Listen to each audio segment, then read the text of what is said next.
Joe Camilleri, good morning. Good morning to you, Rusty. Cool. Well, thank you for getting up in the morning because I know sometimes musos are a little hard before lunchtime to get hold of. But you're a busy man. You don't ever really Mhm. stop, do you? Well, you got to keep busy. You got to be a moving target. I think as much as you can. No, I've sort of yeah. I like work. I think it comes from my dad. Really, he was a hard working guy, and I think he passed that down to me. But I love doing the things that you love to do. So it makes it easy. And of course, at 73, you can't sleep. So there's another thing. So it's something to look forward to if you're in your 60s, 50s. You say, oh man, it's going to be a 2 hour call. So yeah, I like to be busy, Rusty. I kind of really do, and I still have a great love for the things that I do. I still have a great love for music, and I've got just about to release my 50th release. I haven't. There's a couple of best ofs in there, and so I'm quite excited by it, and I still believe that you can that you still got something to say that you feel it's kind of honest and worthy. Yeah. Now, 50 years or so ago when you kicked on, is this where you saw yourself sort of being at that grand old age of 70 plus? You've done 2 million albums, you've won arias, you're a Hall of Yeah, Famer. As you said, you're just about to let out in a month or so, your 50th yeah, album. You've done 19 with the Black yeah, Sorrows. Wow. yeah, If here's the question. Here's Joe now in your 70s. If you could look back to yeah. Joe in your teens and 20s and you could say something to him from the future, what would you tell him? Or any other budding Well, musician? well, here's the thing. I was faced with you know everything that was thrown at me. Like I came from a sort of poor family, one of 10. Radio was king. That was the thing that sort of got you out of what you were doing. You could have gone any which way at any time. And I was fortunate enough to sort of align myself with people that were sort of interesting. And I got my schooling from that, and that sort of led you to somewhere else. I could have gone, I could have been anything. I could have, fortunate for me, the people that I like were musicians, and I could sing songs of the day. I didn't think I'd be a songwriter. I didn't think I'd be a musician. I didn't think I'd be a saxophone player or anything. I was just carried by the wind, really. And then all of a sudden, you've got this, you're playing in a band that's successful, and that kind of gives you the inspiration to be something, because I really was just kind of, you know, something like JoJo's at the Falcons. I always thought I was the orange boy. I was the guy that came in at half time, right? I didn't know. I could sing a bit, and I was a bit brutal. I didn't think it was going to do anything. We had some really good singers, really good songwriters. I was just fluff on the side, and but I got my lessons through life through that, and that gave me a whole bunch of different things. I left school when I was 12 years old, so I didn't know jack shit, and I was just abrasive, so as the years roll on, you start really sort of, you're a music fan, and then you become a musician, and now in my 70s, I'm back to being a music fan, but still being able to do the things that I love. Yeah, and you've mentioned you're sort of like a multi-instrumentalist. Do you have a preference, like when you're writing or you're performing, do you, saxophone, guitar? Which one do you go to first? Well, as a writer, I'll go to the guitar first, and you become a multi. It's not that hard, really. You just become it's the need, so you sort of play a bit of guitar. I was playing saxophone. I needed to learn how to play a bit of guitar so I can write some songs, because you write, here's the thing, Rusty, the first 30 songs are really easy because you don't know who you are, it's the next 400. And so, so you sort of then, you jump on the piano or something and you just kind of, you're with like-minded people and they might show you a few things, and I'm a bit of a magpie, I don't mind being standing on people that are great shoulders, I don't mind that. You're looking for something. In rock and roll, there's always room for one more. And so you interweave with all these different situations, and all of a sudden you play a little mandolin here, a little guitar here, a little organ here, but it's just for the songwriting. But my love really is the saxophone. I brought one very early in my early late teens, early 20s, and I found one, and I thought at the time I was playing a little bit of harmonica, and I wanted to be a sort of a tailor more than anything else, right? So,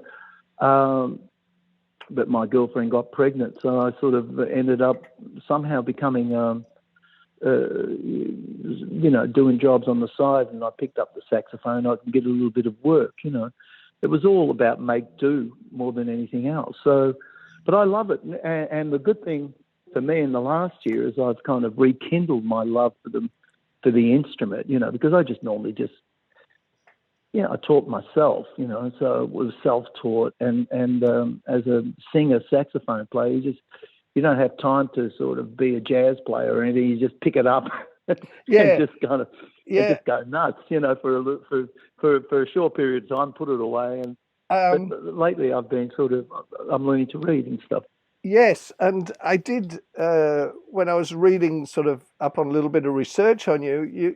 You were talking about your first saxophone. I believe you were so knowledgeable about how they work that you did something to it. Come on, you've got to spill it again, Joe. Oh, come on, Rusty, that's kind of shocking. How dare you? But I stuck it in the bath. I thought it needed a wash, and the pads went boom, boom, and they just, the whole thing just floated out, and. And unknown to me, just the lessons that you learn. I got it repadded and everything, but the lessons that you learn, it was a high-pitched instrument. So I'm trying to play with guys, and I'm thinking, well, this is C, but it really was E flat, So it took me a while to sort of get hold of that, And the harmonica was a little bit easier to play, easier to work through, because it's a pentatonic scale, and you can make a noise and it sounds good in the blues, and I was really keen on that. But the really nice thing about buying that saxophone was it gave me an interest in other forms of music. I didn't know, I knew about rock music, I knew about the Rolling Stones, I knew about the Animals. I didn't know where that music came from, And so you dig down and you find that it's Chuck Berry, and you find that, you like the saxophone. All of a sudden you're listening to Charlie Parker and Eric Dolphy and people like that, So all of a sudden you're getting another schooling. And I eventually bought a saxophone that was in the pitch. And to this day, I play in concert. I always play piano written music. I don't play, if it's written for saxophone, I'm in danger. So it's kind of how you kind of process something, Rusty, and sort of deal with it. But it's been a lovely ride for me, because I haven't made a living out of playing the saxophone. It's just something that I've had, as a sideshow, really, and I really enjoy it, and it's the closest thing to singing that there is, I think, so I get a lot of joy out of it. Yeah, and of course, although yes, you play the guitar and all those other things, but when we first saw you on the TV back in the 70s with Jojo Zepp and the Falcons, you did have it was the sax slung around your neck for The Shape I'm In and Hit and Run, and those songs. So that's probably why immediately people go, oh yeah, Joe, saxophone. But yeah, Well, that's true, and I was a go-to, so I played on a lot of famous records, just by accident. But, some people wanted you to play it and they liked what you did. But, when I wrote The Shape I'm In, I didn't have that intro. Yeah, and Peter Solly said to me, the producer said, we need an intro, And I came in the next day with this thing that was almost in a different key, and we just kind of shaped it in. And to me, when I hear that song, it's all about the intro, or because I always look at I love the feeling of The Shape I'm In, for instance, but I always think that it's, to me, as a song, it's a half-eaten sandwich, So, yeah. But as soon as you play that theme, everyone sort of jumps on board, So I must have had something right, or something happened while I was doing the dishes that night. Yeah, and you brought up. Yeah. I was about saying, you brought up Peter Solly, who was the producer of that album, and you actually brought him in again for this new album that's coming out, which is St George's Road, which is coming out, I believe, in September time. And you used Peter Solly, who is, of course, based in the UK. So when did you put all this together? Well, we've been, ever since the making of that album, Michael Gudinski put that together. And he came and saw us and he said, I don't want to do it. God bless him. I don't want to make this, they're just a bar band, I don't want to use. And he blah, blah, blah. And we had 11 days to make Screaming Targets, And during that period of time, we became really good friends. And he was, we just kind of chat every now and then. And he's living in America now. And he said he was going to go to Vietnam to do some orchestra arrangements for a music school. And he said, he's got a round the world ticket. He said, do you mind if I haven't seen you for 10, 15 years or something. I'll come in and give you a kiss. I said, okay. So we spent a couple of weeks together. And, I played him a few demos, and he did exactly the same thing as he did 40 years ago. He says, no, you haven't got a record, And I said, listen, why don't you, and he loves Australia. And I said, why don't you come down and we'll work on a few things. And, and then he asked me the question that I fell for again, like he said, what kind of record do you want to make? And I've been in the last 15, 20 records, I've produced them all, so you have to sort of get the finance. You kind of, you're punching the clock all the time, Rusty. Everything, you haven't got time to sort of look. You ask the musicians and they will never tell you the truth, because they love grazing. Right, so they never tell you. They say, "No, that was perfect." So you take that on board, and you say, "Somebody get me a dumpling, please." Anyway, we got through it, and he said, "I want to make a good one," which is the perfect thing to say. And he says, "Okay, that's good enough," because I didn't say I wanted, even though I think I've got some really good songs on it that could be hits. I didn't say that magic word, I want a number one or something. I just said, I want to make a good record with you. We're the same vintage. We love the same things. We laugh at the same stuff. I don't even like you, And he came down and we made the record. And it was just a beautiful experience again because, we're both older, wiser and dumber. And we finished it 2 days before the first lockdown, right? So he went back to America, and I'm all of a sudden we're in the middle of that pandemic, and I'm thinking everyone's bringing out their records. I can't put this record out because everyone thinks that the world's going to end. And so what am I going to do? I thought, well, I'll take it out like a three-legged horse and I'll have to shoot it personally myself and not put it out and just look at it as an experience. But I somehow, the record got out to a few people through management and all of a sudden there's a there's a little bit of excitement around the record. So I'm really it was fun making the record, and I had a wonderful time making it. So here we are. It gets released I think on the 10th of September, which is just around the corner. It is just around the corner. And then just around the corner from that, of course, is Blues Fest in October. Who's in the band you're bringing with you this time?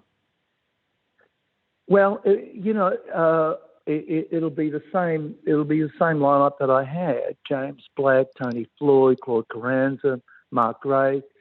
But I'm going to sort of add to it.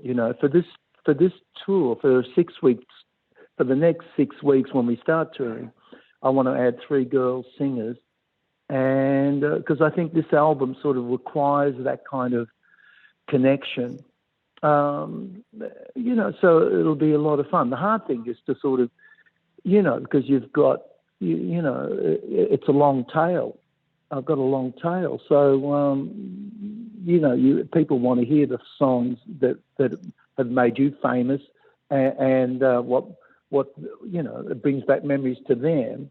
Of course, I want to move forward as well, so you've got to get a nice balance between that. And I was just thinking about the Blues Festival just a couple of hours ago, because I remember seeing my favourite saxophone player, Pharoah Sanders, there. And I think he came out to Australia the very first time, and that was his first gig, I think, was the Blues Fest. And I was backstage, right, and I'm having this conniption, and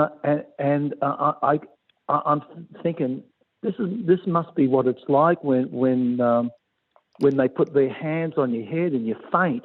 I'm fainting. I had to leave the backstage to go out the front to hear him. And I was really having a turn. It was so exciting. And then I saw him. In those days, you used to have the caravans. There were more caravans around the stages. Yep. And I'm thinking, I'm going to go and knock on his door. I'm going to knock on his door. And he pops out, and, I must have been 55 or something. And I'm acting like a child, and I'm just looking at him, and this kind of big black man who's just gorgeous man. And I just put my hand out, and he's put his hand in my hand, and I lost my hand in his hand. It was so big. And I couldn't say anything. I was kind of dumb, and I was just a little bit dumber, And it was so exciting. And it was just a beautiful moment. I remember that moment, it's kind of like seeing Taj Mahal, Yeah. And he played there a lot of times. And, you're sitting in the canteen, you're too scared.